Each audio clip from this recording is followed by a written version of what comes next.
Hello friends, Ashiq জুয়েলার্সের page থেকে চলে এসেছি আবারও একটা রিভিউর ভিডিও নিয়ে।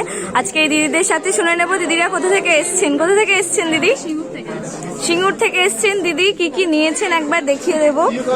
ভীষণ সুন্দর ডিজাইনের একটা শাখা নিয়েছেন, দেখুন এক্সক্লুসিভ কালেকশন।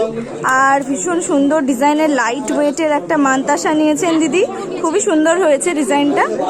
আর একটা সকেট চুড়ি আছে, ভীষণ সুন্দর ডিজাইনটা দেখুন। আরও একটা সকেট চুড়ি এখানে রয়েছে, জেনে নেব দিদিদের কেমন লাগলো। বলো দিদি। আমি আসলে লাইট দেখে এসেছি, কালেকশন ভীষণ ভালো। মানে আমি চাইছিলাম মাদ্রাসার জন্য আমি এসেছিলাম, তারপরে তো বাকি জিনিসগুলো পছন্দ হয়ে গেল, তো অনেক কিছু নিলাম। আশা করি আরও নেওয়ার ইচ্ছা রয়েছে। এখানে স্টাফদের বিহেভিয়ার কিরকম লেগেছে? ভালো লেগেছে, কিছু খুব ভালো। আমি তো কালেকশন থেকে অবাক হয়ে গেছি, খুব ভালো। আর শোরুমটা কিরকম লেগেছে? আবার আসবে অবশ্যই। তোমার সাথে আলাপ হয়ে খুব ভালো লাগলো, থ্যাংক ইউ।